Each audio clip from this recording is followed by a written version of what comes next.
آج میں آپ کو اسلام کے بارے میں کچھ معلومات دوں گا۔ پہلے میں آپ سے سوال کروں گا، پھر ان کے جوابات دوں گا۔ تو چلو شروع کرتے ہیں۔ پہلا سوال، اسلام کے 5 بنیادی ارکان کون سے ہیں؟ جواب، اسلام کے 5 اہم ارکان یہ ہیں: لا الہ الا اللہ محمد رسول اللہ، توحید و رسالت کی گواہی، نماز قائم کرنا، زکوٰۃ ادا کرنا، رمضان المبارک کے روزے رکھنا، اور صاحب استطاعت ہونے پر بیت اللہ پر جانا یعنی حج کرنا۔ مسلمان دن میں کتنی مرتبہ نماز ادا کرتے ہیں؟ جواب، اسلام میں مسلمان دن میں 5 مرتبہ نماز ادا کرنے کے پابند ہیں۔ زکوٰۃ عام طور پر مال کا کتنا حصہ ہوتی ہے؟ شریعت کے مطابق زکوٰۃ مال کا 40واں حصہ ہوتی ہے۔ قرآن مجید میں کتنی سورتیں ہیں؟ جواب، قرآن مجید میں کل 114 سورتیں ہیں۔ اسلام کے پہلے نبی کون ہیں؟ جواب، اسلامی عقیدے کے مطابق حضرت آدم علیہ السلام پہلے انسان اور پہلے نبی ہیں۔ اسلام میں آخری نبی کون ہیں؟ قرآن مجید کی آیت کے مطابق حضرت محمد صلی اللہ علیہ وسلم سب سے آخری نبی ہیں۔ ان کے بعد کوئی نبی یا رسول نہیں آئے گا۔ ہفتہ وار اجتماع کی نماز کس دن ہوتی ہے؟ جواب، اسلام میں ہفتہ وار اجتماعی نماز یعنی نماز جمعے کے دن پڑھائی جاتی ہے۔ قرآن کریم کی سب سے طویل سورت کون سی ہے؟ جواب، قرآن مجید کی سب سے طویل سورت سورۃ البقرہ ہے۔ کعبہ کہاں واقع ہے؟ جواب، کعبہ مکہ مکرمہ میں مسجد الحرام کے وسط میں واقع ہے۔ کعبہ کی تعمیر کس نے کرائی تھی؟ جواب، اسلامی روایت کے مطابق حضرت ابراہیم علیہ السلام اور ان کے بیٹے حضرت اسماعیل علیہ السلام نے اللہ کے حکم سے کعبہ کی تعمیر کروائی تھی۔ کن مسلمانوں پر حج فرض ہے؟ اسلامی شریعت کے مطابق ہر صاحب استطاعت، صحت مند اور مالی طور پر اہل مسلمان پر زندگی میں 1 مرتبہ حج کرنا فرض ہے۔ رمضان المبارک کا مہینہ کون سا ہے؟ رمضان اسلامی کیلنڈر کا 9واں مہینہ ہے اور اسی مہینے میں روزے رکھے جاتے ہیں۔ روزے کس پر فرض ہیں؟ جواب، اسلام میں رمضان کے روزے ہر بالغ اور عاقل مسلمان پر فرض ہیں۔ کن لوگوں پر روزہ واجب نہیں ہوتا؟ جواب، قبل از بلوغت بچے، بیمار، بوڑھے، حاملہ یا دودھ پلانے والی خواتین اور مسافر افراد روزہ رکھنے سے مستثنیٰ ہیں۔ ایمان کے کتنے ارکان ہیں؟ جواب، اسلامی عقیدے کے مطابق ایمان کے 6 ارکان ہیں: اللہ پر، اس کے فرشتوں پر، اس کی کتابوں پر، اس کے انبیاء پر، یوم آخرت پر، اور اللہ کی قضاء و قدر، نیکی اور بدی دونوں پر ایمان لانا۔ توحید کیا ہے؟ توحید کا مطلب ہے اللہ کی یکتائی کا عقیدہ یعنی اللہ کے سوا کسی کو معبود نہیں ماننا۔ اسلامی قمری کیلنڈر کس واقعے کو بنیاد بناتا ہے؟ جواب، اسلامی قمری سال ہجرت نبی صلی اللہ علیہ وسلم مکہ سے مدینہ ہجرت کو مد نظر رکھتے ہوئے شروع ہوتا ہے۔ عید الفطر کب منائی جاتی ہے؟ رمضان کے روزوں کے اختتام کے بعد شوال کے پہلے دن عید الفطر منائی جاتی ہے۔ حج کس ماہ میں ادا کیا جاتا ہے؟ جواب، حج ذوالحج کے مہینے میں ادا کیا جاتا ہے۔ زکوٰۃ کے حقدار کون ہیں؟ جواب، اسلامی قانون کے مطابق زکوٰۃ کے حقداروں میں یتیم، بیوہ، مسکین، قرض دار، مسافر، نئے مسلمان اور علماء وغیرہ شامل ہیں۔ دن میں ادا کی جانے والی 5 نمازوں کے نام کیا ہیں؟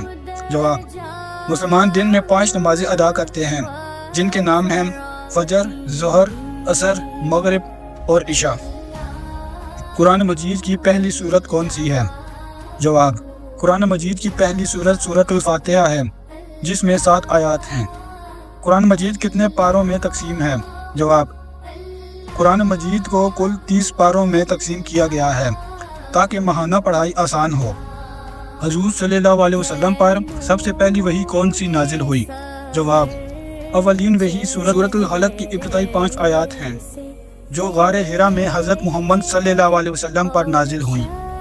قرآن مجید اللہ کا کلام کس کے ذریعے نازل ہوا؟ جواب، قرآن اللہ کا کلام ہے جو حضرت جبرائیل علیہ السلام کے ذریعے حضرت محمد صلی اللہ علیہ وسلم پر نازل ہوا۔ حجر اسود کعبہ کے کس کونے میں واقع ہے؟ جواب، کعبہ کے مشرقی کونے میں حجر اسود سیاہ پتھر نصب ہے جہاں سے طواف کا آغاز ہوتا ہے۔ پہلا کلمہ شہادت کیا ہے؟ جواب، پہلا کلمہ شہادت یہ ہے: لا الہ الا اللہ محمد رسول اللہ، اللہ کے سوا کوئی معبود نہیں اور محمد صلی اللہ علیہ وسلم اللہ کے رسول ہیں۔ حضرت محمد صلی اللہ علیہ وسلم کی پیدائش کہاں ہوئی تھی؟ جواب، حضرت محمد صلی اللہ علیہ وسلم کی ولادت مکہ مکرمہ میں ہوئی تھی۔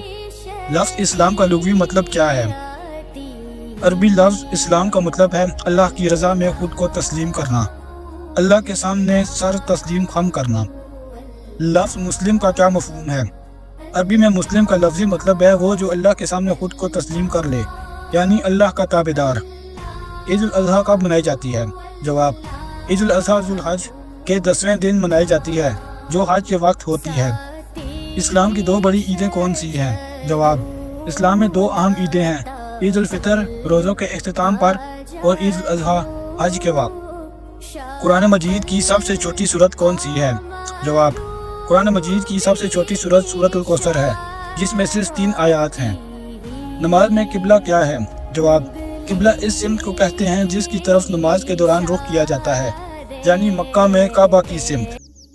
کعبہ کو بیت اللہ کیوں کہا جاتا ہے؟ جواب: کعبہ کو بیت اللہ اس لیے کہا جاتا ہے کیونکہ اسے مسلمان اللہ کا گھر سمجھتے ہیں۔ مسجد کیا ہے؟ جواب: مسجد مسلمانوں کے لیے عبادت گاہ ہے جہاں وہ نماز اور دیگر دینی مراسم ادا کرتے ہیں۔ اسلام میں کون کون سی آسمانی کتابیں نازل ہوئیں؟ قرآن مجید کے علاوہ اسلام میں تورات حضرت موسیٰ علیہ السلام پر، زبور حضرت داؤد علیہ السلام پر اور انجیل حضرت عیسیٰ علیہ السلام پر نازل ہوئی۔ ان کو بھی اللہ کی کتاب مانا جاتا ہے۔ اذان کیا ہے؟ اذان نماز کا اعلان ہوتا ہے جو مؤذن مسجد کے مینار سے بلند آواز میں دیتا ہے تاکہ لوگوں کو نماز کے لیے بلایا جا سکے۔ اسلام کے 3 مقدس ترین مساجد کون سی ہیں؟ جواب: اسلام میں سب سے مقدس مسجد مسجد الحرام ہے، اس کے بعد مسجد نبوی اور پھر مسجد اقصیٰ ہے۔ حدیث کیا ہے؟ حدیث حضور صلی اللہ علیہ وسلم کے اقوال، افعال اور ثابت کردہ روایات کا مجموعہ ہے جسے خلفائے راشدین اور علماء نے روایت کیا۔ عید الاضحیٰ کا کیا مقصد ہے؟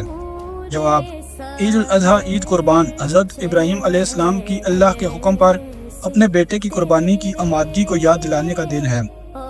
حضرت محمد صلی اللہ علیہ وسلم کی قبر کہاں ہے؟ جواب: حضور نبی کریم صلی اللہ علیہ وسلم کی قبر مسجد نبوی مدینہ منورہ میں واقع ہے۔ عمرہ کیا ہے؟ عمرہ مکہ مکرمہ میں ادا کیا جانے والا چھوٹا طواف سے زیارت ہے جسے سال کے کسی بھی وقت ادا کیا جا سکتا ہے، تاہم یہ حج کی بجائے نہیں بلکہ ایک نفل عبادت ہے۔ قرآن مجید حفظ کرنے والے کو کیا کہتے ہیں؟ جواب: جس شخص نے پورا قرآن مجید حفظ کر لیا ہو اسے حافظ قرآن کہتے ہیں۔ پہلی وحی کب اور کہاں نازل ہوئی؟ جواب: حضرت محمد صلی اللہ علیہ وسلم پر پہلی وحی غار حرا میں سن 610 میں نازل ہوئی تھی۔ رمضان میں تراویح نماز کیا ہوتی ہے؟ تراویح رمضان کے مہینے میں عشاء کی نماز کے بعد ادا کی جانے والی نفل نمازیوں کی جماعت کے ساتھ پڑھی جانے والی اضافی نماز ہے۔ اسلام میں سود کیا ہے؟ اسلام میں ربا سے مراد سود لینا یا دینا ہے، یعنی قرض پر اضافی رقم لینا۔ قرآن و حدیث میں سود لینا حرام قرار دیا گیا ہے۔ اسلام نے سود پر پابندی کیوں لگائی؟ سود ایک ناجائز طریقہ سمجھا جاتا ہے جو معاشرے میں بے انصافی اور عدم مساوات پیدا کرتا ہے، اسی لیے اسلامی شریعت نے اسے منع کیا ہے۔ وضو کے بغیر کون سے کام ناجائز ہیں؟ جواب: وضو کے بغیر نماز پڑھنا اور قرآن مجید کو چھونا جائز نہیں، البتہ زبانی تلاوت کی اجازت ہے۔ وضو میں کتنے فرض ہیں؟ جواب: وضو کے 4 فرض ہیں: چہرہ دھونا، دونوں بازو دھونا، سر کا مسح کرنا اور دونوں پاؤں دھونا۔ تیمم کب کیا جاتا ہے؟ جواب: جب پانی نہ ملے یا پانی استعمال کرنا نقصان دہ ہو تو تیمم کیا جاتا ہے۔ یہ وضو اور غسل کا بدل ہے۔ غسل کب فرض ہوتا ہے؟ غسل جنابت، حیض و نفاس کے بعد فرض ہوتا ہے، بغیر غسل کے نماز جائز نہیں۔